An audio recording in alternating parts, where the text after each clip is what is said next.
perumahan. Nah, ini yang kedua ya Pak Dili presentasi ya. Tapi satunya adalah waktu itu kan pada saat ini ya pergantian ini apa penyerah serah terima pertanggungjawaban kepengurusan lama ke pengurusan baru untuk PPIW ya. Dan ini memang Pak Dili selalu bisa menghadirkan ini nih apa audiens yang cukup ramai ini. Terima kasih nih Pak Dili ya. Selama waktu presentasi ini. Jadi mungkin baik terima kasih sekali lagi untuk Pak Adildi dan juga teman-teman atas waktunya begitu ya. Yang memang untuk acara kali ini kita coba mengenal apa yang dilakukan untuk masing-masing pusat. Jadi kami mengundang dari fakultas-fakultas perwakilan mahasiswa begitu ya bagi yang tertarik untuk kemudian bisa berkolaborasi secara multidisiplin ya. Ini memang yang kami harapkan di sini kita ingin mewujudkan ekosistem yang multidisiplin ya, multidisiplin atau transdisiplinnya itu tergantung dari kontennya begitu ya. Jadi itu sehingga muncul keunggulan dari pusat masing-masing pusat di ITB. Baik, mungkin saya pikir saya tidak berlama-lama ya Pak Dili, mungkin akan segera memberikan presentasinya. Saya juga tidak tahu topiknya, tapi kayaknya udah ada bocorannya begitu ya. Tulisan Pak Dili di koran. Nah kalau ada sudah baca tulisan Pak Dili di koran, nah ini mengenai IKN ya, IKN gitu ya. Oke baik, kalau gitu saya serahkan kepada Pak Dili ya dan tim. Terima kasih. Assalamualaikum warahmatullahi wabarakatuh.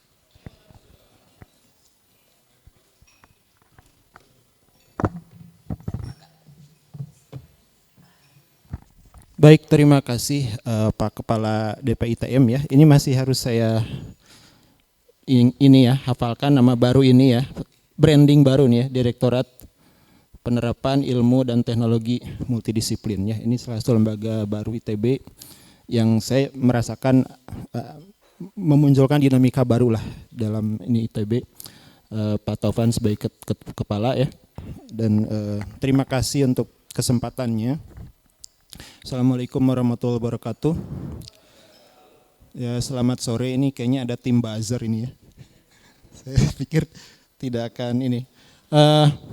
Mungkin sebelumnya saya akan memperkenalkan, mohon izin sekitar 5 menit ya. Motif utama mau iklan pusat kami sebetulnya di antaranya ya. Dan di sini juga ada kepala pusat sebelumnya yang senior, ada Pak Wilmar ya, Pak Ibeng kayaknya tidak ada. Pak Aryo tidak ada, Pak Wilmar ya, terima kasih.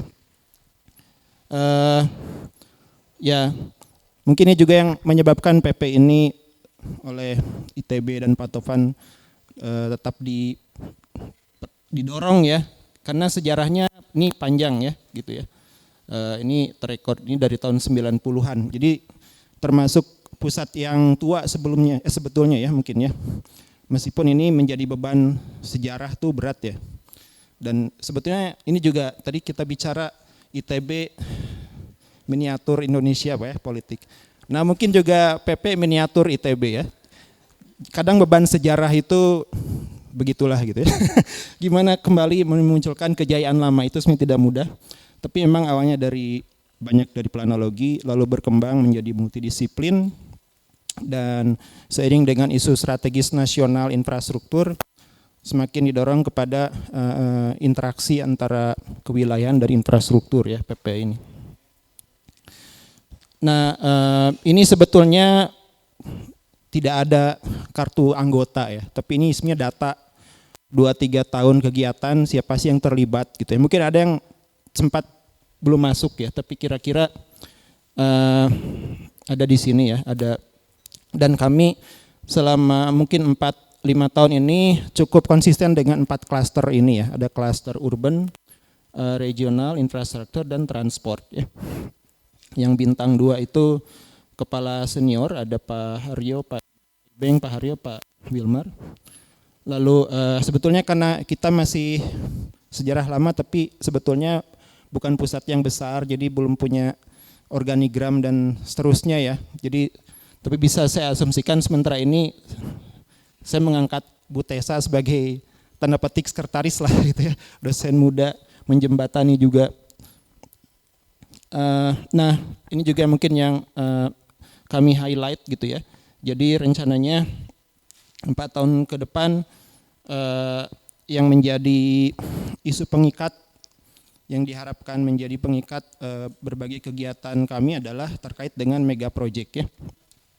Sempat emang menjadi ini apakah pasca presiden sekarang mega project masih penting begitu ya. Saya mulai agak galau juga, tapi mencari coba info ring ring 1, ring 2, meskipun saya bukan calon rektor, saya coba cari gitu gitu ya. Pak Taufan ini calon rektor ya Bapak ya, jadi sekalian saya akan curhat juga aspirasi kan, ada calon di sini.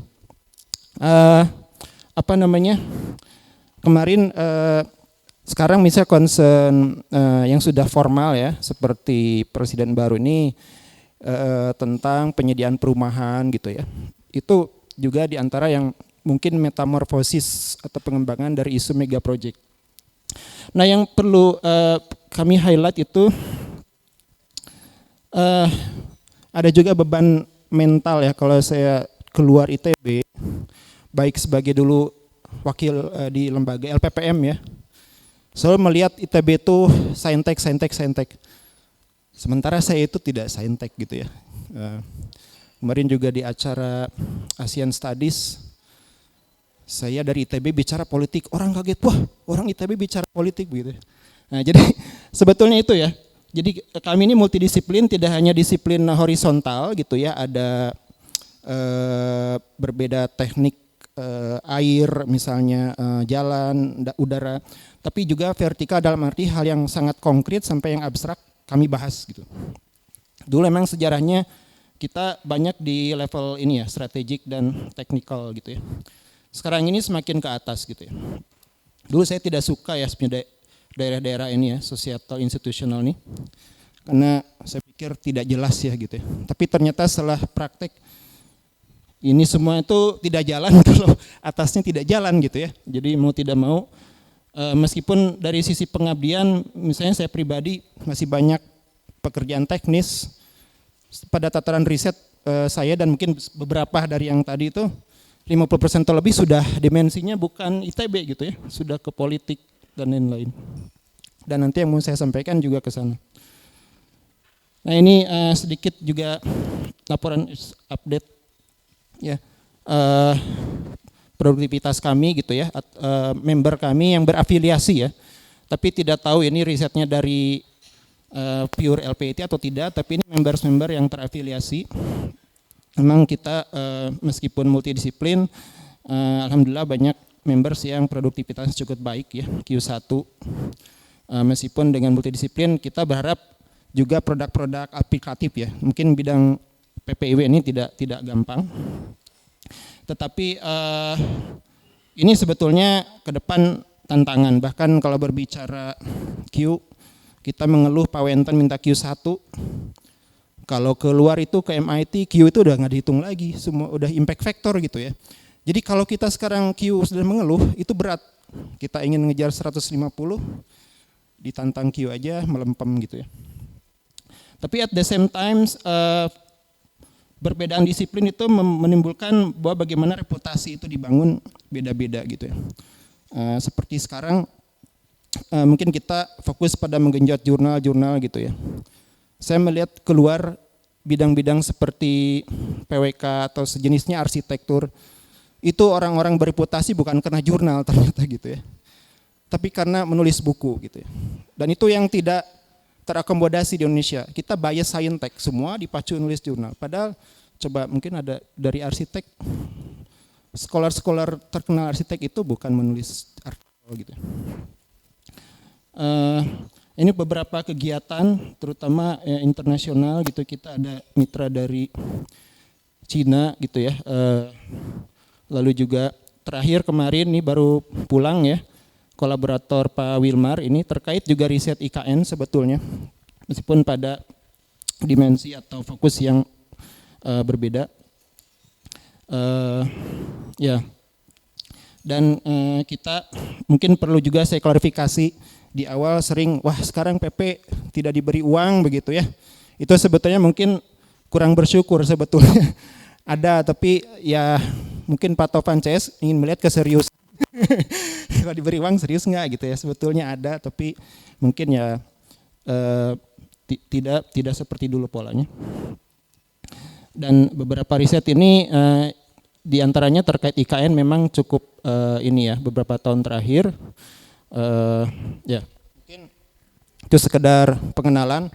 Nah mungkin yang sekarang saya akan sampaikan terkait dengan salah satu tadi ya sejumlah dosen ya, Pak Wilmar, Pak Ibeng gitu ya, Pak Haryo itu meneliti IKN. Beda-beda fokusnya dan saya juga beda, dan mungkin saya paling aneh juga sih fokusnya gitu ya. Karena saya akan meneliti hal-hal yang tersembunyi lah gitu ya, mestinya dalam kacamata saya sendiri. Ini juga mungkin saya akan lebih cerita perjalanan ini ya. Jadi dulu awalnya sebelum COVID nih kita mungkin ada yang ingat dulu kita akan membuat kemitraan strategis ya, Mira Alliance, berubah jadi apa namanya gitu ya. Wah itu sudah ternyata di MIT sudah heboh gitu ya, leadership tuh udah sangat berharap gitu ya. Ini pembelajaran juga ini ya, dan yang menariknya kita ke sana ada saya, Pak Tommy mungkin mau hadir ya, nggak tahu, mudah-mudahan ketemu ya lokasinya. Pak Tommy paling senior, terus ada Pak Haryo ya, lalu ada teman saya Bu Niken berhalangan juga. Kita ke sana sebetulnya bicara intinya disuruh cari jodoh Pak. Pokoknya cari jodoh terserah ngapain gitu ya. Dan memang betul kita nggak tahu harus ngapain. Cari topik juga bingung, tapi di antaranya ini si Larry Fell ini dia nunjukin buku tentang Capital City gitu ya. Terus saya bilang wah, karena inginnya mereka tuh udah beyond jurnal bicaranya ya. Jurnal tuh udah rutinitas saja gitu. Udah bukan lagi di ini what can be impactful gitu ya. Dan mungkin ke depan ITB seperti itu. Harusnya jurnal itu sudah rutinitas itu, bukan lagi kalau dikasih uang baru nulis jurnal, sebenarnya udah bukan gitu lagi harusnya gitu. Cuman mungkin diversifikasi, enggak hanya jurnal harusnya. Nah, betul-betul impactful konkret. Oh ya, policy nasional perkotaan gitu ya. Waktu itu sudah mulai itu geliat IKN, tapi belum banyak di media gitu ya. Wah, saya bilang ini kebetulan ini apalagi yang bisa lebih strategis dari pemindahan ibu kota gitu ya. Itu sebelum Covid ya. Lalu Covid tapi ini akhirnya tidak terlaksana, banyak juga peristiwa di balik layar gitu ya. Jadi ini akhirnya singkat kata saya merasa ini harus tetap lanjut gitu ya. Pak Hari juga lanjut dengan cara macam-macam. Saya cari dana ke Fulbright gitu ya, akhirnya bisa dijual. Dan tekad saya sebetulnya mengerjakan apa yang tidak pernah dilakukan secara serius ya, menulis buku gitu ya.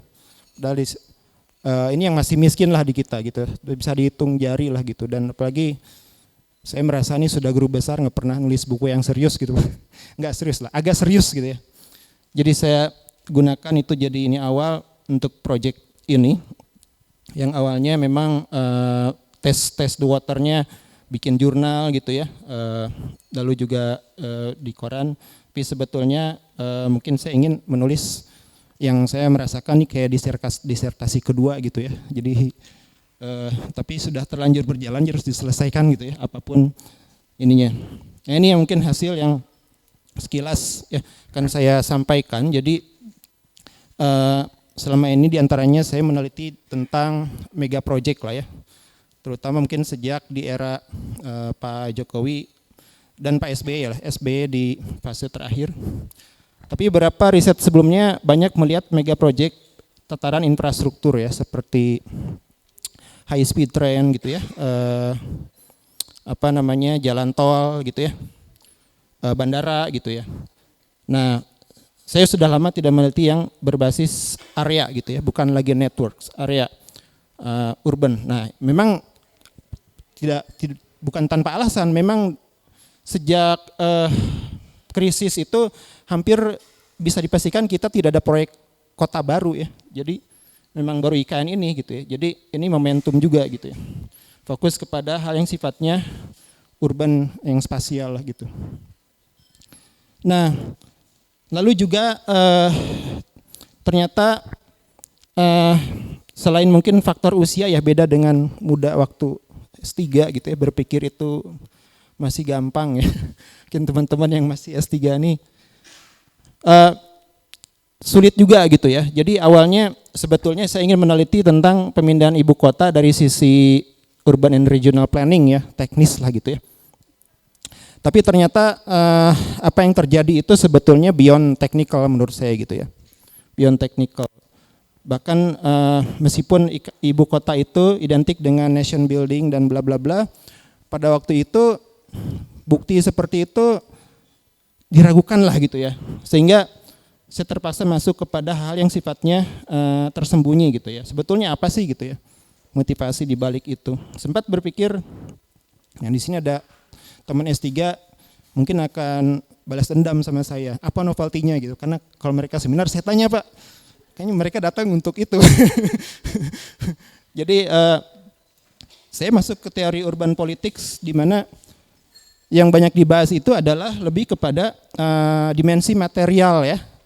Simbiosis antara sosial ekonomi gitu ya, kapitalisme dan seterusnya dengan kekuasaan. Jarang dibahas dimensi yang sifatnya non material gitu ya. Bahwa sebetulnya ada motif pribadi, kelompok yang sebetulnya sulit dimaterialkan gitu lah. Di antaranya ambisi kekuasaan gitu ya, dan yang mau saya bahas tentang motif bagaimana politis itu punya hidden agenda membangun legacy gitu ya. Sekilas saya definisikan political legacy itu adalah asosiasi masyarakat terhadap seorang atau kelompok politisi atau entitas politik, ya, terutama yang sifatnya jangka panjang setelah pemimpin itu tidak ada gitu atau tidak duduk di kursi kekuasaan gitu ya. Nah, ada legacy yang sifatnya hard, ada yang soft ya. Hard tentu yang konkret gitu ya, ya mungkin kebijakan, wujud infrastruktur. Tapi juga ada yang soft ya, bisa ideologi, bisa macam-macam ya. Dan biasanya banyak literatur negara maju menaruh perhatian pada yang sudah dimensi soft, karena mereka sudah lewat fase hardnya gitu ya. Tapi sejak krisis 2008 muncul lagi tuh, kita berbicara Donald Trump pun bicara infrastruktur ternyata gitu. Nah, saya mengembangkan kerangka ya, ini juga bagus. Saya pernah menemukan kritik bagaimana kita bisa meneliti legacy, karena riset itu, penelitian legacy itu historical ya. Kalau sudah terjadi sekian lama barulah bisa dianalisis gitu ya. Jadi apa istilahnya ke belakang gitu ya. Wah, kalau kita sebagai planner kalau kayak gitu nggak ada gunanya, karena kita bukan studi sejarah, kita studi tentang masa depan gitu ya. Sehingga saya mengembangkan kerangka sendiri bagaimana sih sebetulnya legacy itu tidak hanya sesuatu yang evident begitu saja, tapi itu sesuatu yang direkonstruksi gitu ya, secara sosial, secara interaksi itu bisa dipersepsikan atau dikonstruksi sebagai legacy masa depan. Sehingga ada 4 komponen utama ini yang menjadi batang backbone dari buku saya, sebenarnya chapter ada berbicara tentang antesidennya, apa sih awal mulanya, berbicara outcome, apa sih hasil yang diharapkan setelah sekian lama politisi itu tidak ada gitu ya. Lalu ada mekanisme bagaimana legasi itu dibangun. Dan mungkin kalau kami dari perencanaan, dimensi mekanisme ini diantaranya juga penting. Lalu yang sangat eksternal politikal itu sebenarnya cleavage ya. Ada faktor eksternal yang memisahkan antara masa lalu dan masa depan. Sebetulnya yang menyebabkan analisis legasi ini unik dibanding analisis sejarah lainnya karena ada faktor ini. Dan saya definisikan cleavage ini dalam konteks kasus IKN sebetulnya mungkin bisa kita duga. Sebetulnya presidential election ya. Pilpres gitu ya. Kayaknya saya ke Pak Taufan, Pak, mungkin sebaiknya sebelum presidennya turun nih kalau saya presentasi.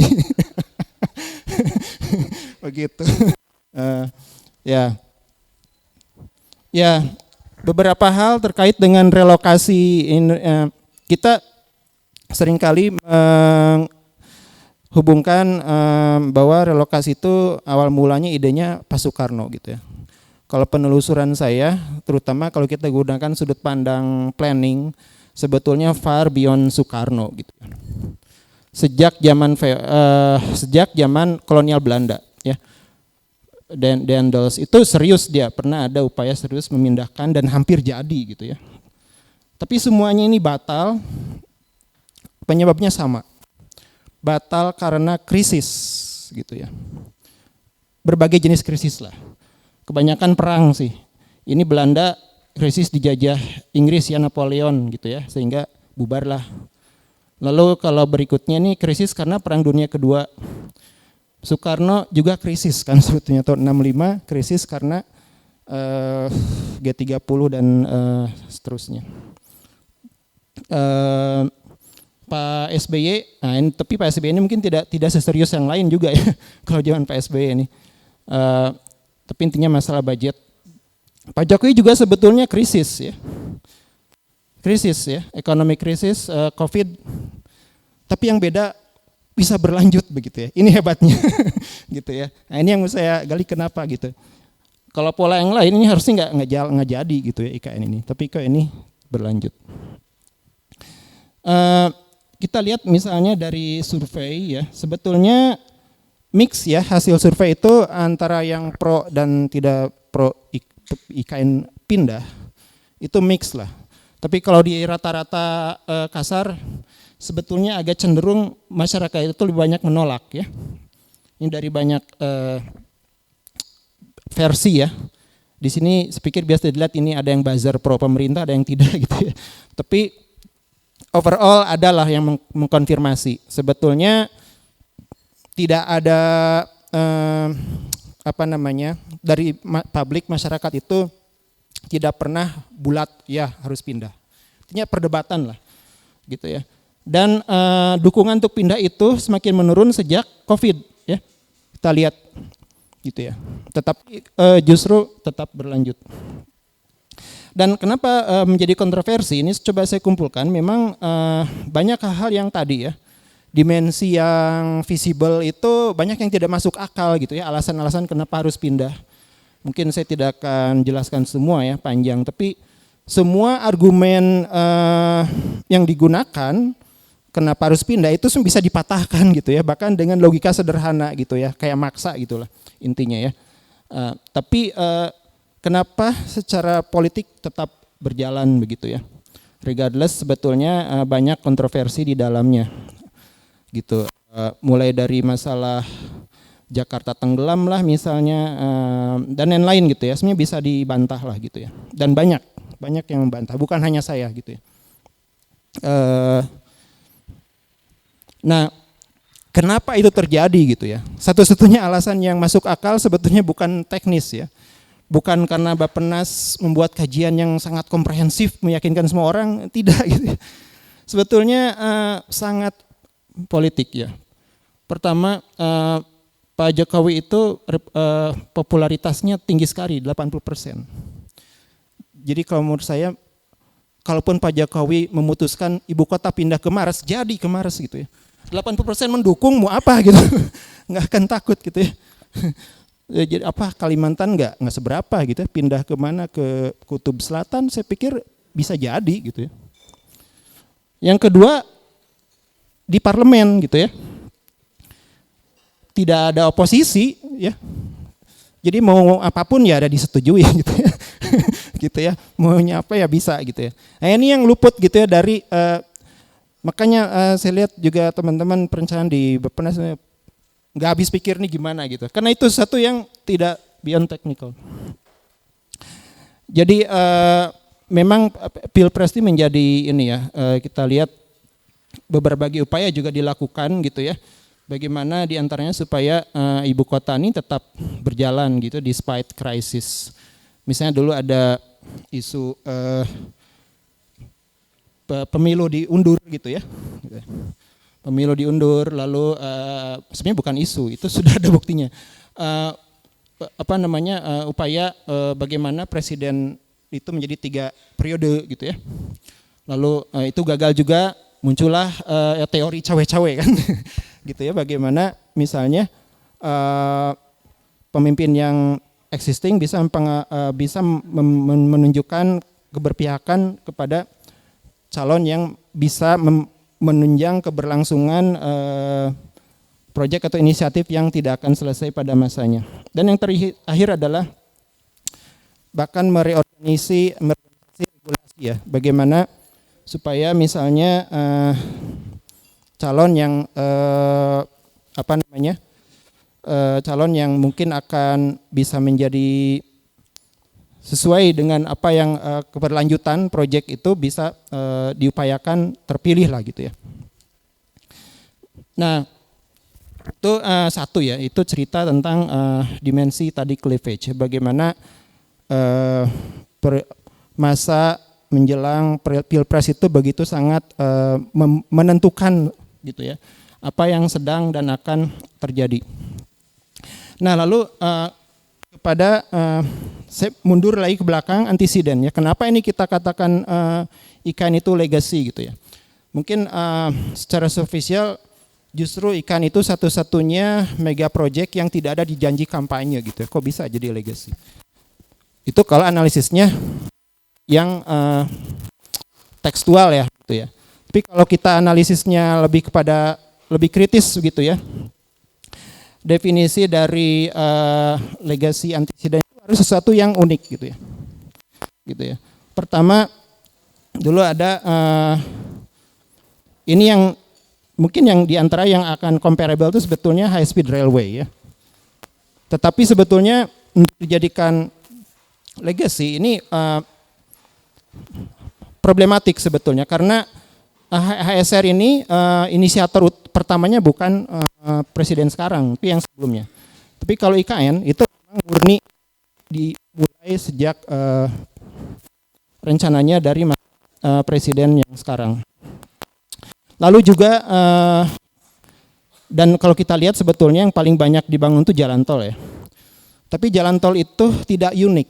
Jadi legasi itu harus unik gitu ya. Apa legasi saya gitu ya. Kalau sudah lengser itu harus sesuatu yang unik, beda dengan pemimpin sebelumnya. Kalau jalan tol, legasinya Pak Soeharto sebetulnya. Pertama bangun jalan tol Pak Soeharto. MRT ini juga dari Pak Soeharto ya gitu ya. HSR tuh sebetulnya kalau kita mau jujur bukan Pak SBY gitu ya. Karena itu kelanjutan dari rencana itu. Lalu juga memang IKN ini unik, satu-satunya proyek yang sifatnya spasial ya, tidak berupa mega proyek infrastruktur gitu ya. Dan hanya ada satu, nggak ada lagi kota baru yang dibangun. Nah, lalu apa outcome yang diharapkan gitu ya? Ini adalah outcome sesuatu yang akan berlangsung lama dan ambisius gitu ya. Misalnya bahwa cita-cita kota yang dibangun ini adalah luar biasa ya, 4 kali Jakarta, 3 kali Singapura gitu ya. Nah, dan sebetulnya mungkin lebih besar dari apa yang kita lihat istana sebetulnya ya. Kalau kita lihat meskipun belum serius disentuh sebetulnya, upayanya itu adalah ingin memindahkan magnet pertumbuhan ya ke luar Jawa, yang artinya membangun sebuah hub ekonomi baru gitu ya. Itu sebetulnya cita-cita yang lebih besarnya gitu ya. Sehingga IKN ini hanyalah satu di antara beberapa kota yang harus diintegrasikan. Meskipun ini yang justru bagian cita-cita atau outcome yang secara implementasi belum banyak ya konkret dilakukan. Lalu ambisi ataupun cita-cita bagaimana menciptakan kota yang paling sustainable dan menjadi contoh di dunia gitu ya. Ini juga sesuatu yang sangat ambisius gitu ya. Dan saya tanya, emang bisa nggak IKN the first gitu ya, pertama yang ABC gitu ya. Kalau memang kita berhasil misalnya menerapkan flying taxi gitu ya, itu belum ada, ya baru uji coba kan di Cina juga. Mungkin itu akan pertama ya ibu kota yang punya sistem flying taxi. Kalau itu terjadi ya, dan ada berapa lagi lah. Nah lalu yang pasti sangat konvensional dan ini pada basisnya banyak ibu kota dibangun adalah membangun monumen ya, monumen untuk para pemimpinnya ataupun yang menjadi inisiatornya, gitu ya.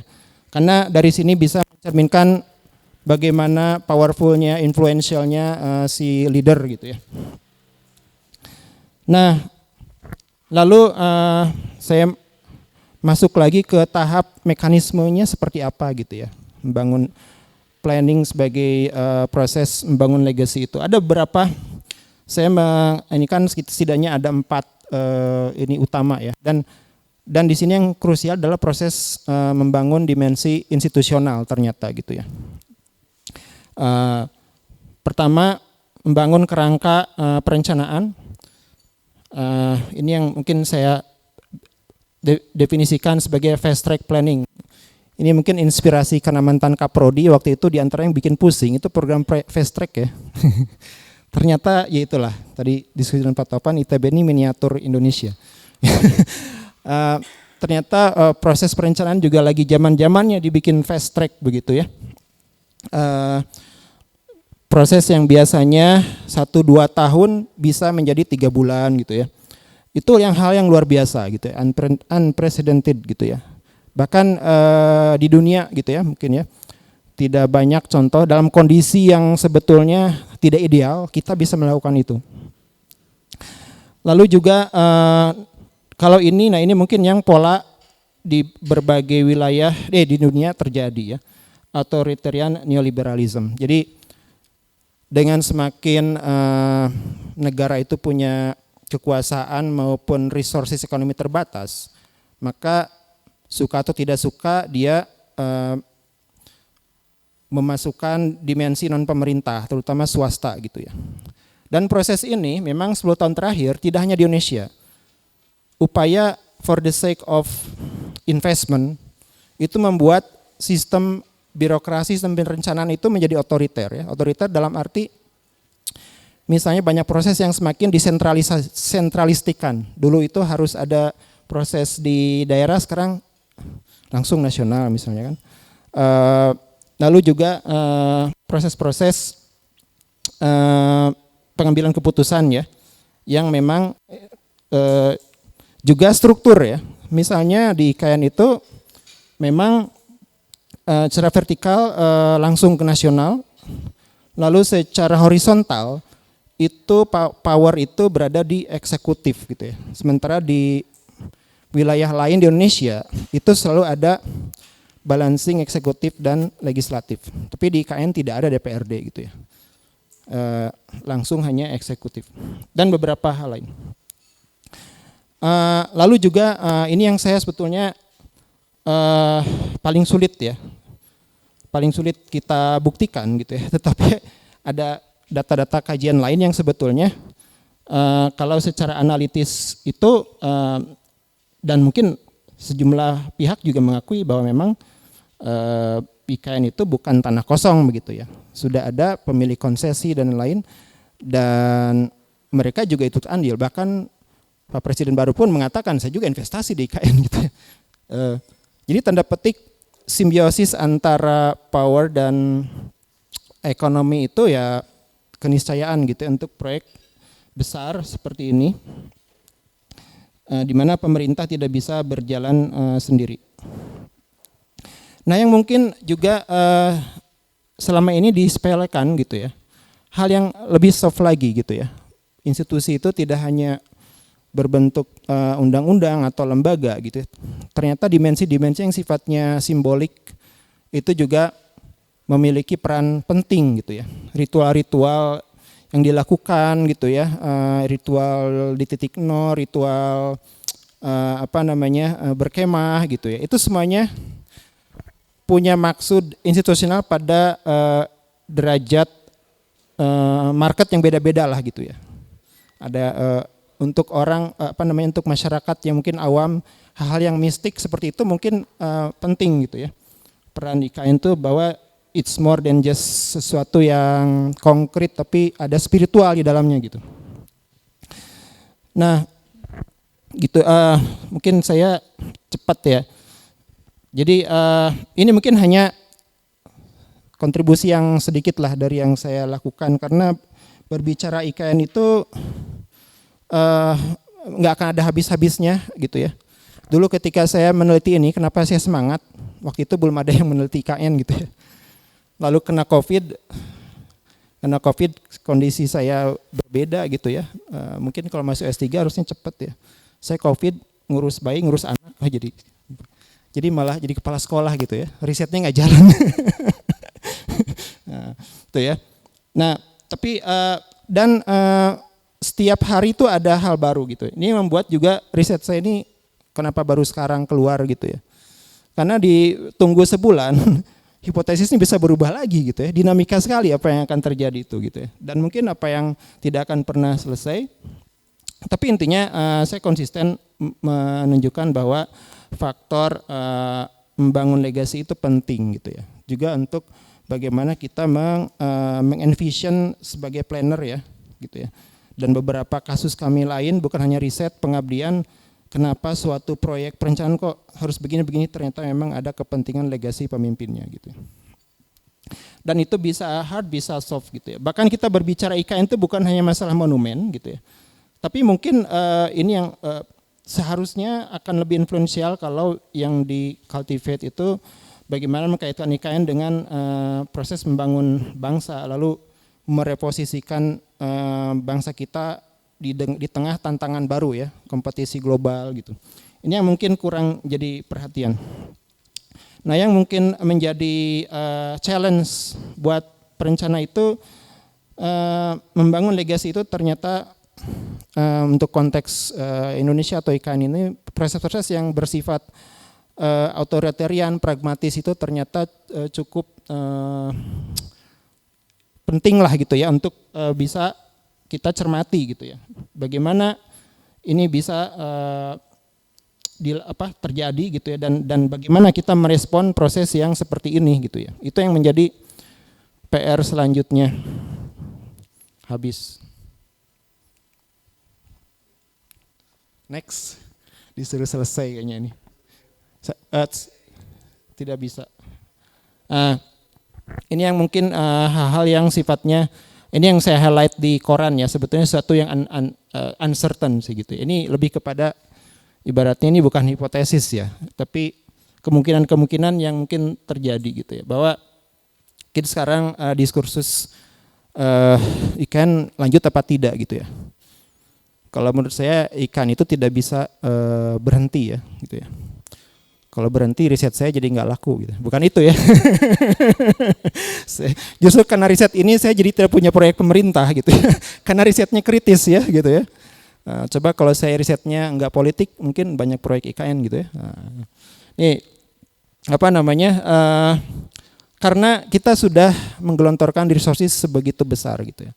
Mungkin saya pikir even di DPR pun kalaupun ada pihak yang begitu opposition waktu itu, apakah mau ya setelah sekian berapa miliar itu sia-sia hanya karena ikan ini banyak proses yang katakanlah tidak ini, tapi dibabat saja nggak usah.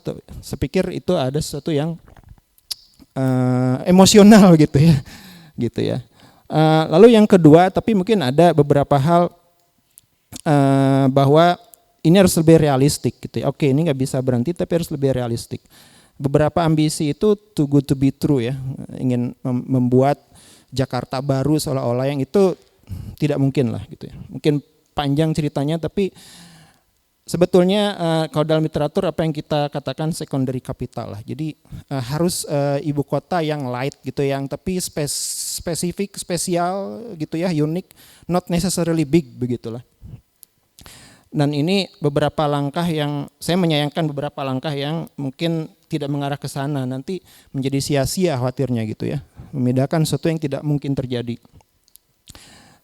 Termasuk yang penting itu di antara saya kecewa tuh kayak misalnya peran research development tuh harusnya itu yang pertama gitu ya. Tapi saya tidak melihat itu sebagai betul-betul yang selalu dikaitkan dengan industrialisasi ya gitu. Sebetulnya it's going to fail gitu seperti itu. Lalu dimensi regional, karena sekarang tadi kita kalau berbicara IKN berbicara istana gitu. Sebetulnya bukan itu gitu. Bagaimana dia sebagai bagian dari ekosistem wilayah gitu ya. Itu yang harusnya paradigma yang dibangun. Lalu bagaimana memperbaiki proses supaya lebih inline dengan kerangka yang lebih besar, kita sebagai negara demokrasi, negara hukum gitu ya. Lalu negara yang mengakomodasi kelompok-kelompok adat, kelompok-kelompok masyarakat gitu ya, supaya terlibat dalam proses pengambilan keputusan.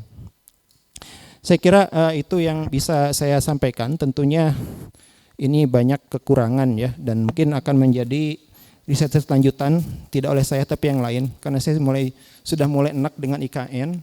Tapi ada meneliti, saya kira Pak Wilwar masih setia meneliti. Saya mencoba mencari dunia lain. Silakan, mungkin itu Pak. Terima kasih.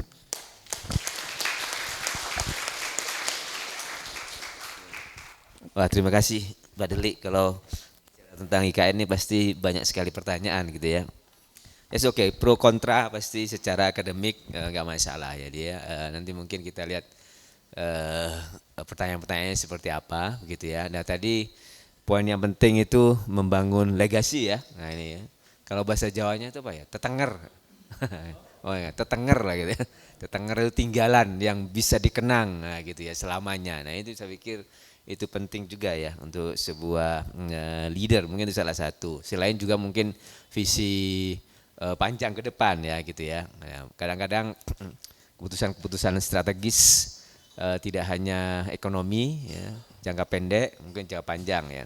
Saya bukan ini ya, cuma hanya melihat tadi apa yang tinjauan dari Pak Delik itu gitu ya.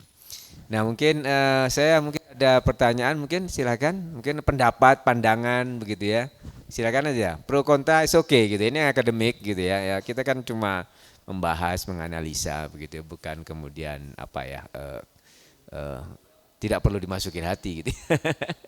Oke silakan ya, ada pertanyaan. Ya, itu Pak Ari langsung nih pertanyaan ya. Ini pasti pertanyaannya tadi tuh mengenai apa tuh? Tadi transport flying itu ya, pakai energi baru terbarukan ya. Oke silakan Pak Ari ya. Ya, terima kasih Pak Taufan. Saya mohon maaf terlambat, masuk hanya konsumsi aja. Tapi saya pernah ditugaskan oleh LPPM untuk pengabdian masyarakat di IKN dan sempat bicara dengan camat, tapi jauh, kira-kira setengah jam dari IKN-nya. Nah, ada satu yang dikeluhkan gitu, nanti mungkin ada solusinya seperti apa. Jadi ada masyarakat yang sudah berpuluh-puluh tahun tinggal di sana, tidak punya sertifikat, tiba-tiba akan digantikan oleh investor yang datang, beli tanah terus punya sertifikat gitu. Nah itu salah satu keresahan mereka. Kira-kira bagaimana solusinya? Itu Pak Taufan. Pak Taufan ini juga baru dari Canberra, kayaknya IKN nyontek Canberra gitu ya. Ini saya juga ada pertanyaan juga. Silakan Pak Dili langsung aja dijawab. Oke, menarik nih. Ya, terima kasih Pak siapa? Pak siapa? Pak Ari ya, Pak Ari. Ya. Ya, Pak Ari, terima kasih. Ini pertanyaan yang sangat susah ya. Jadi saya tidak tahu gimana caranya. Solusinya seperti apa gitu ya. Yaitu agak di luar apa yang saya teliti ya, pertahanan itu, dan tapi betul sekali sebetulnya. Bahkan beberapa rumor kenapa leadership juga IKN menjadi ada gonjang-ganjing itu karena juga masalah konflik lahan gitu ya. Jadi mungkin secara jawabannya teknis seperti apa, saya tidak tahu ya. Tapi kalau secara konteks konflik lahan gitu ya, IKN itu bukan yang pertama kali gitu ya. Konflik antara masyarakat lokal atau masyarakat apa itu namanya adat dengan investor. Itu sejak tahun 70-an pertama kali kita mengundang investor ya. Kalau di Kalimantan tuh awal mulanya kan illegal logging ya. Illegal logging. Ya itu industri hutan ya. Nah itu mulai dari situ sudah muncul sebetulnya, dan sampai sekarang ternyata itu sering mengiringi proyek-proyek yang sifatnya skala besar ya. Beberapa yang mungkin persoalan itu kita belum ada resolusi bagaimana, karena kita menganut sistem dualisme antara sistem pertanahan modernnya formal dengan adat. Ini yang sering tubrukan diantaranya gitu ya. Bagaimana sistem modern dan sistem adat ini direcognize. Di sini ada ahlinya sebetulnya. Saya nanti tolong jawab ya, Bu Sri atau yang lain ini. Saya tidak tahu ini ya. Tapi intinya itu satu, kedua memang yang mungkin tidak pertama memang mungkin saja dari desain kelembagaan IKN itu sendiri tadi yang saya katakan, dimensi otoriter neoliberalism itu ya itu keniscayaan. Karena memang ini eksplisit ya, memang investasi kan silakan beli lahan gitu. Jadi memang IKN seolah dibangun untuk itu. Jadi sesuatu yang sangat wajar karena prioritasnya investasi, for the sake of investment misalnya, maka itu lebih mudah terfasilitasi dengan kerangka hukum khusus yang dibangun di sana gitu ya. Ya mungkin tidak menjawab ya. Tapi silakan nanti teman-teman, sebetulnya yang kemarin pengabdian masyarakat ya Pak Ibeng gitu ya, berbicara masalah itu. Ya. Oke, baik. Ada lagi? Oke. Sudah menunjukkan begini. Oke, baik, ada pertanyaan lagi mungkin? Silakan. Oke. Silakan.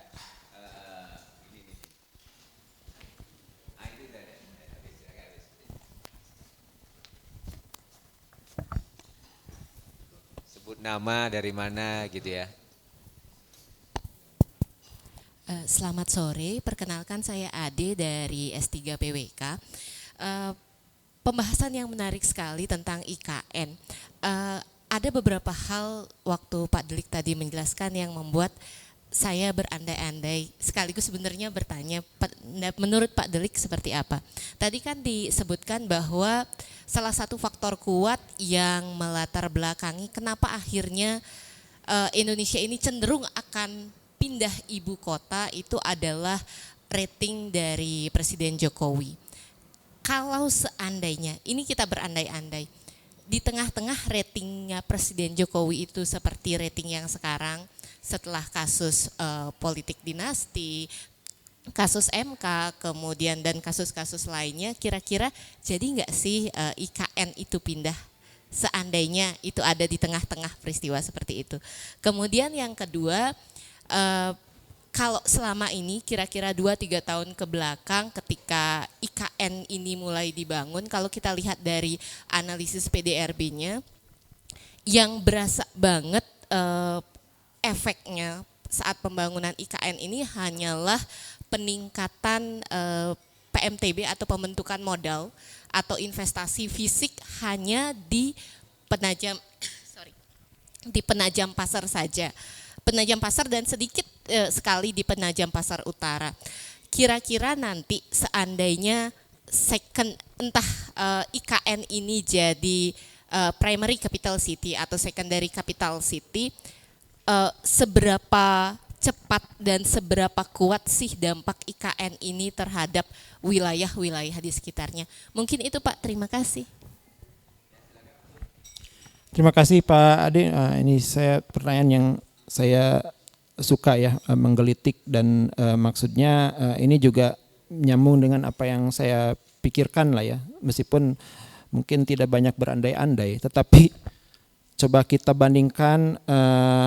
Jadi saya lakukan komparatif analisis ya sebagai background bagaimana pemindahan ibu kota terjadi di negara lain gitu ya.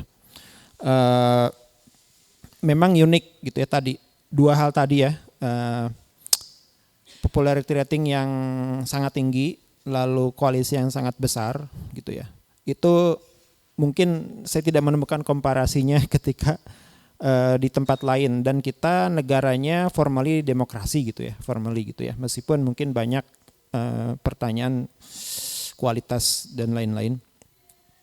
Nah, tapi intinya dengan tidak adanya komparatif pembanding, tentunya kalau seandainya dua hal tadi tidak terjadi akan sulit gitu ya. Sebetulnya ini terjadi gitu ya. Kenapa? Karena kondisi ekonomi dan pembangunan kita tidak sedang ideal. Negara lain berhasil memindahkan ibu kota meskipun mungkin dukungan masyarakatnya tidak terlalu kuat. Karena waktu itu momentumnya dua kemungkinan. Negara memindahkan ibu kota karena pertama nation building, itu negara baru jadi gitu. Ya kalau negara baru jadi nggak ada uang pun ya jadi kan harus punya ibu kota gitu ya. Dan sebetulnya waktu itu Pak Soekarno mungkin kalau terus dipush nih nation building itu bisa kuat, tapi kalau sekarang itu agak maksa sebetulnya. Alasan nation building, kita kan udah merdeka 70 tahun kok nggak move on ya, gitu, masih baper dengan kolonial, itu udah lama banget kayaknya agak. Nah, yang kemungkinan pertama itu satu, negara baru. Kedua adalah bukan negara baru, tapi dia negara yang sedang fase growth tinggi. Dan itu yang terjadi jadi kalau kita petakan di awal abad 20, kenapa banyak proyek IKN di dunia, itu karena banyak muncul negara baru ya. Itu setelah Perang Dunia I, Perang Dunia II. Nah tapi setelah tahun 60-an ke sini, sebetulnya sudah bukan zaman kolonialisme, tidak banyak negara baru, tapi menariknya banyak negara juga tetap punya proyek memindahkan ibu kota. Kenapa? Karena adalah momentum fase akselerasi pembangunan ya. Ini kalau dikaitkan dengan teori kapitalisme ya, David Harvey tentang siklus sirkuit ya, kemarin kita ngomongin sirkuit kapital. Ini uangnya lagi banyak gitu ya. Mau diputar di mana? Ya udah bikin kota baru. Dan itu terjadi mulai dari Brazil. Coba Anda cek kapan Brazil tuh prosesnya puluhan tahun ya untuk jadi pindah. Dan kenapa nama presidennya lupa. Itu terjadi ketika industrialisasinya sedang gencar. Ya. Itu Brazil. Pakistan juga sama, dia pindah ketika industrialisasi sedang gencar. Malaysia juga sama. Jadi gitu ya. Kalau tidak dengan modal popularitas yang sangat tinggi gitu ya, momentum itu yang digunakan, dan kita sudah lewat momentum itu. Kalau mau itu sebelum krisis waktu itu ya, tahun 80-an 90-an gitu ya, Soeharto maksain pindah itu jadi gitu, karena kita industrialisasi sedang kencang, perlu ada ruang baru untuk memutar kembali roda ekonomi. Sementara sekarang sudah banyak ekonom berkesimpulan, meskipun mungkin kesimpulan sementara, tapi cukup terjadi konvergensi. Kita sudah mengalami deindustrialisasi. Ini nyambung dengan pertanyaan kedua. Pertama, momentumnya sudah hilang, ya. Gitu ya. Kedua, kalaupun dipaksakan, dampaknya tidak akan signifikan, gitu ya. Ada beberapa hitungan ekonomi jangka panjang, sebenarnya nggak akan signifikan kalau persoalan deindustrialisasi ini bisa diselesaikan gitu ya. Karena tidak akan ada multiplier dan seterusnya gitu, dan pembangunan ini ya muter di investor aja nanti gitu, soal nggak membangun suatu engine of growth baru. Nah ini mungkin tapi perlu dikonfirmasi oleh ahli-ahli ekonomi ya.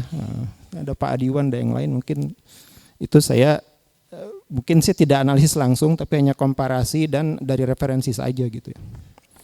Demikian Pak.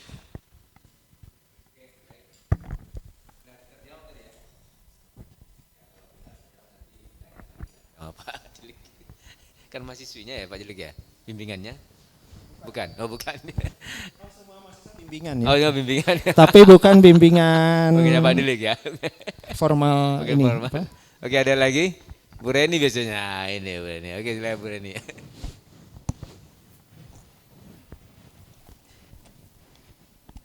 Oke, makasih Pak Delik. Ini saya hanya penasaran aja, mungkin nggak penting juga. Pernah nggak di dunia ini ya ada negara yang mau memindahkan ibu kota terus nggak jadi, gitu ya? Jadi sudah berproses tapi terus batal gitu, nggak jadi. Saya sih coba googling nggak ketemu ya, kayaknya semuanya berhasil memindahkan apapun. Yang pertama, kedua ya bukan pesimis sih, artinya gini. Misalnya gitu ya, nggak bisa dipindah ke sana tuh karena satu dan lain hal. Dan tidak mungkin kan tempat itu kemudian tidak digunakan gitu. Apakah nanti bisa ya IKN itu nanti dijadikan apa gitu ya supaya ya nggak mangkrak sih enggak ya, tapi paling optimum itu dijadikan apa ya? Kalau misalnya tidak berhasil memindahkan ibu kotanya, mungkin bisa mindahkan, tapi kegiatannya gitu, anggota DPR-nya nggak mau, menterinya nggak mau, gitu kan? Nanti stafnya nggak mau juga, misalnya ini ya. Kira-kira apa Pak Delik ya? Pemanfaatan gitu yang optimum untuk tempat seperti itu? Ya. Terima kasih Bu Lani, ini pertanyaannya susah-susah ya, tapi saya suka gitu. Ya, ya meskipun saya tidak melakukan analisis komparatif formal ya, tapi entah by accident, tapi ini kalau ada yang meneliti coba konfirmasi. Tapi setidaknya ini menarik, saya belum menemukan yang negara memindahkan ibu kota tidak jadi gitu ya, kecuali memang baru ide ya. Kalau baru ide banyak yang gagal gitu ya, tapi sudah mulai dibangun, ujung-ujungnya tidak jadi. Kalau ibu kota negara saya belum menemukan, tapi mungkin kalau ibu kota state, provinsi mungkin ada ya, bahkan di Indonesia. Yang ada dua kemungkinan, kalau sudah dibangun, bahkan sebenarnya belum dibangun tapi sudah diputuskan gitu ya. Seperti Brazil itu puluhan tahun dari keputusan ke pembangunan. Jadi kita luar biasa, hanya berapa minggu atau bulan ya dari keputusan ke pembangunan. Nah, itu ada dua kemungkinan, itu tertunda. Sehingga mungkin kalau istilah saya, tapi saya tidak kekejar yang mengembangkan teori itu, tapi delayed legacy gitu ya, tidak continuous. Jadi legacy itu tidak harus selalu menerus, misalnya dari presiden ke presiden berikutnya. Jadi mungkin saja presiden berikutnya ini nggak mau nerusin IKN, tapi itu tidak akan berhenti menurut saya. Nanti suatu saat presiden yang mana akan menseriusi lagi, entah karena dia maunya atau karena tekanan lain gitu ya kondisinya. Yang ada seperti itu. Yang kedua adalah tadi downgrading gitu ya mungkin ya. Awalnya bangun multifunctional city, tapi akhirnya hanya jadi apa yang saya katakan di buku ini, ada simbolik capital, ada administratif capital. Jadi tidak selalu murni apa yang kita pahami ibu kota. Seperti misalnya mungkin saya tanya di sini, ibu kota Malaysia apa? Pasti berpikir Putrajaya kan? Nah. Coba baca lagi, ibu kota Malaysia itu Kuala Lumpur gitu ya. Putrajaya hanyalah perkantoran pemerintahan, gitu ya. Jadi ada saya lupa istilahnya. Saya bikin sini tapi saya lupa istilahnya. Tapi itu ya. Termasuk juga Belanda. Kita pikir Den Haag itu ibu kota kan? Tidak. Amsterdam gitu ya. Den Haag itu ya itu kayak Putrajaya sebetulnya. Ada lagi yang lain misalnya di Afrika Selatan, Swiss, ibu kota itu dipecah gitu ya menjadi beberapa kota. Nah, Afrika Selatan tuh karena konteks diversity suku dan yang lain ya seperti Israel juga dipecah gitu ya, ada ibu kota DPR-nya, ada ibu kota eksekutif, ada ibu kota yudikatif. Ini menarik ya Afrika Selatan. Belanda juga agak seperti itu, Swiss juga sama gitu ya. Jadi yang saya lihat hal seperti itu yang terjadi gitu ya. Itu mungkin tadi apa ya satu lagi. Oh, terus IKN mau jadi apa? Itu mungkin tadi kalau dalam jangka panjang beberapa fungsi itu mungkin tetap terjadi gitu ya. Istananya sudah di sana kan setidaknya. Tapi mungkin apakah terjadi dalam mid term itu yang kita tidak tahu ya. Kita lihat tanggal 20 setelah itu seperti apa. Tapi bahwa ini akan berhenti, ini saya analisis ya, bukan prediksi dukun ya, maksudnya analitis. Itu sepertinya sesuatu yang sulit gitu ya. Tapi kalau tertunda itu sangat mungkin gitu ya. Ya, selama tertunda itu jadi apa? Nah itu mungkin ya. Ya sudah banyak pemikiran saya kira ya. Di kita juga pernah kita diminta memikirkan itu ya. Ada diskusi di fakultas dari tim presiden, tapi saya tidak terlibat atau ya saya tidak diundang juga kali ya. Itu ya beberapa hal dari pariwisata gitu ya, itu yang terjadi. Tapi kalau menurut saya itu kita sudah punya kerangka regulasi bahwa itu kawasan khusus spesial. Kalau hanya dari pariwisata itu ya apa ya, maksudnya itu memang quick gain tapi tidak akan membangun suatu ekonomi yang bermakna lah jangka panjang gitu. Kalau harusnya kan sudah ada special regulation tuh, banyak kekhususan di negara lain gitu ya. Itu yang ide-skon dari kapital itu harusnya juga sektor-sektor yang memerlukan special regulation itu pindah ke sana gitu ya. Nah kalau dikaitkan dengan teknologi itu sebetulnya sektor-sektor industri yang berbasis R&D gitu ya, berbasis militer bahkan, itu sebenarnya potensial pindah ke sana. Sudah ada kita ininya special regulationnya gitu ya. Ya kalau pariwisata kan ya oke lah, itu sesuatu yang tidak ada negara maju karena pariwisata ya. Yang ada negara maju dulu baru jadi pusat wisata gitu kan. Ini ada beberapa logika yang menurut saya harus diperbaiki ya. Mungkin pemimpin nantilah mahasiswa saya, harapan saya ya. Itu pertama kita berpikir dengan pariwisata bisa jadi negara maju. Atau dengan hilirisasi jadi negara maju. Tidak ada negara maju karena hilirisasi. Semua negara maju karena otak kan gitu ya. Kalau istilah itu fase innovation itu ya. Jadi ya itu gitu ya kalau menurut saya seperti itu. Terima kasih Pak Dilik. Ada lagi? Oke, oh ya silakan. Ya silakan. Ini Mas.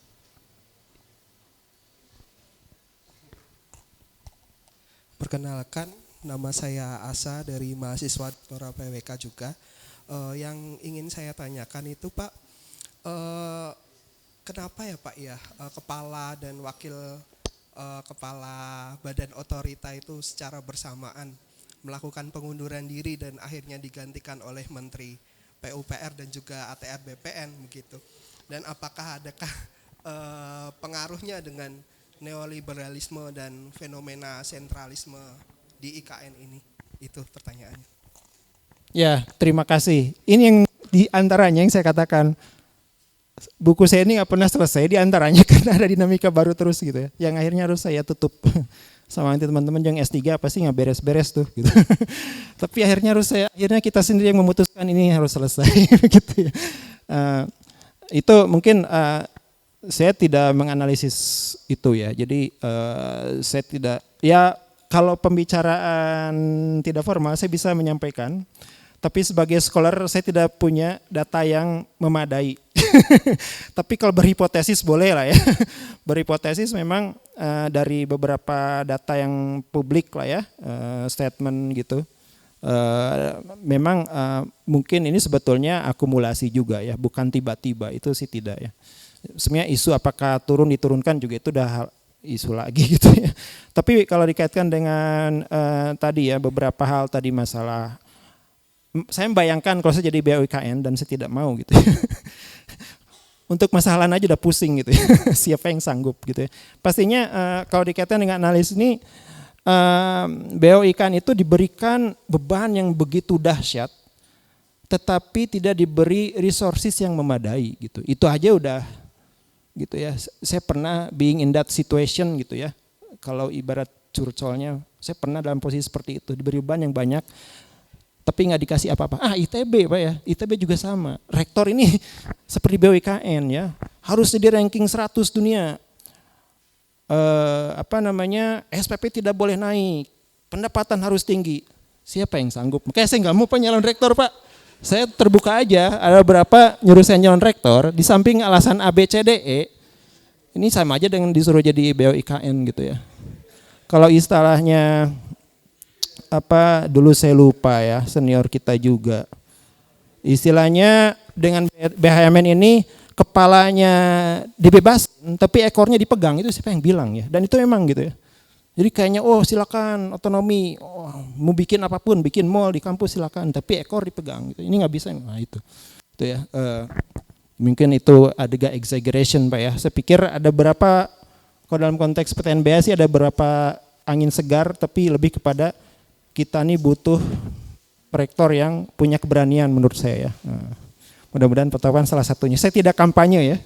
Saya tidak membuka saya mendukung siapa. Tapi ya perlu keberanian risk taker gitu ya, dan itu ke belakang tidak hanya ITB. Saya melihat sebetulnya masalah keberanian juga gitu ya. Pemerintah menantang A, tapi paguyuban rektor mundur lagi gitu ya. Nah itu. Jadi kemana-mana, maaf Pak. Iya, kemana-mana. Oke, baik. Ada lagi? Ya, Pak Dilik. Jadi kalau kita lihat kan IKN itu menjadi kota hijau ya, berkelanjutan. Dan saya, apalagi itu kan memang di tengah hutan Kalimantan ya. Dan saya pikir preservasi hutan itu menjadi sangat penting juga. Karena kan Indonesia net zero emission ya di 2060. Jadi pasti harus ada trade off lah di situ gitu kan ya. Nah saya melihatnya tentunya perkembangan kota Nusantara itu pasti limited ya, karena dengan pertimbangan-pertimbangan itu. Nah katakanlah tadi kalau definisi ibu kota ya, nah kan tadi ada bermacam-macam ibu kota. Tapi yang berkembang kan kalau ibu kota Nusantara itu kan nanti kan semuanya pindah tuh, ya kan ya, baik itu eksekutif begitu ya, kemudian yudikatifnya, kemudian legislatifnya, apakah mazhab itu yang akan diikuti oleh Indonesia. Nah tentunya pasti kan kementerian-kementeriannya tuh ya kan ya pasti akan ke sana. Nah kalau kita lihat budaya di Indonesia itu kan pengusaha selalu akan dekat kepada penguasa gitu kan ya. Itu kan pasti ada situ kan ya. Jadi supaya dekat gitu ya pasti akan ke sana. Nah bayangan saya apakah misalnya katakanlah IKN seperti Putrajaya misalnya gitu ya. Kemudian Jakarta kota bisnisnya begitu ya. Nah, apakah itu bisa ya di kita seperti itu, atau mungkin malah bisnis itu akan berusaha pindah juga ke sana gitu ya.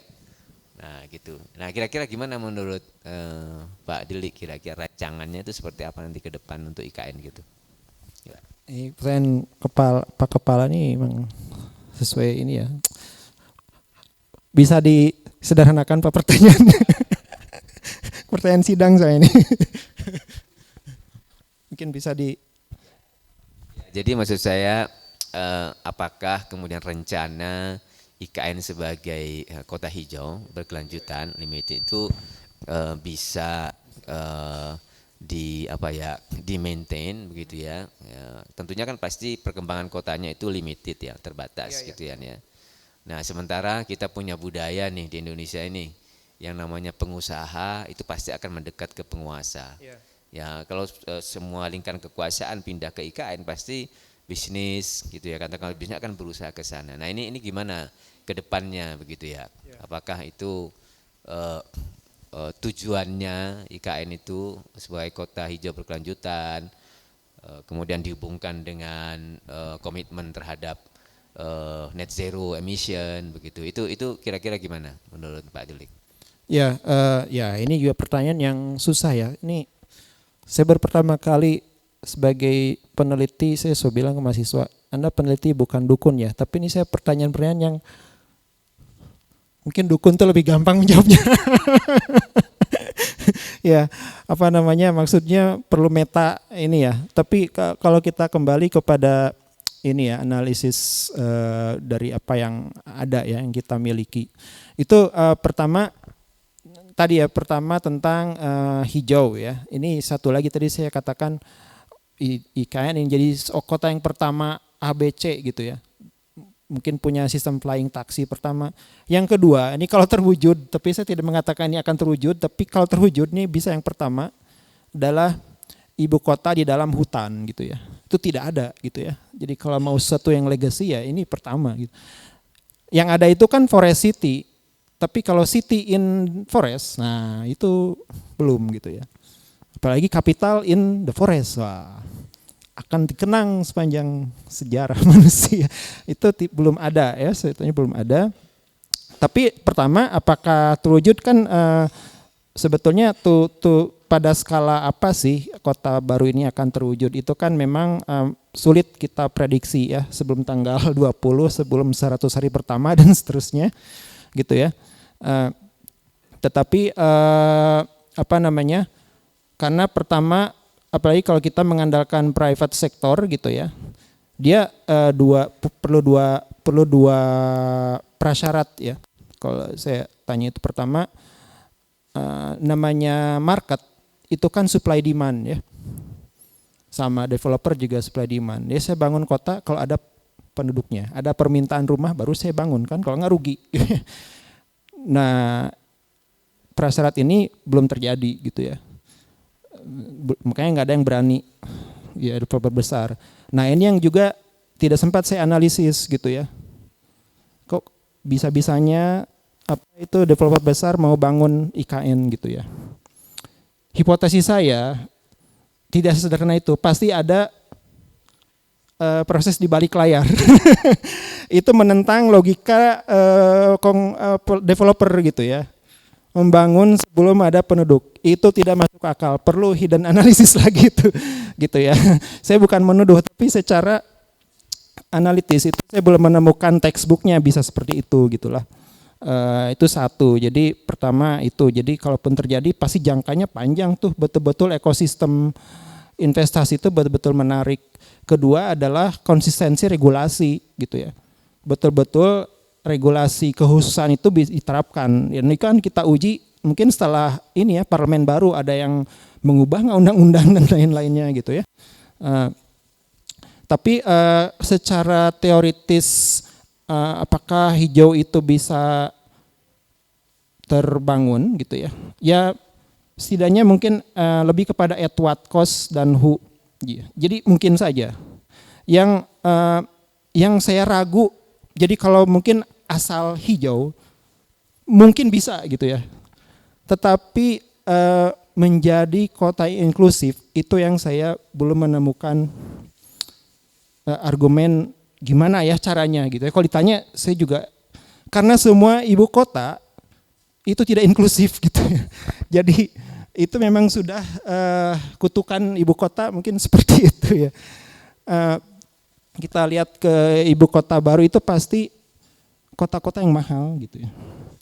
Ya karena betul-betul didesain secara apa namanya terencana, dan itu yang menjadi high cost gitu ya. Nah ini menjadi riset lanjutan sebetulnya. Mungkin nggak ya bangun ibu kota inklusif gitu ya? Itu saya nggak bisa jawab terus terang karena evidently itu sesuatu yang in general susah gitu ya. Tapi mungkin pertanyaannya bagaimana ya inklusivitas bisa didorong di ibu kota, itu mungkin ya. Baik. Terima kasih Pak Dilik. Ada lagi mungkin?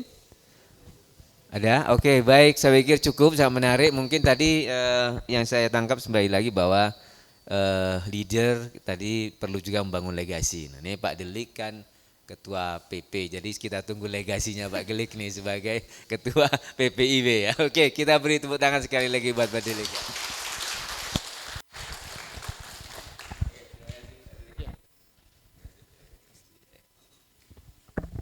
Ya terima kasih. Ini buat semuanya begitu ya. Jadi silakan kalau masih ada makanan di sana kita bisa makan lagi. Di belakang, oke. Dokumentasi ada yang pernah ada yang moto ya? Ada kan tadi kan moto kan ya? Ya, nanti kita ini. Saya ada yang moto barusan juga, nanti saya kirim.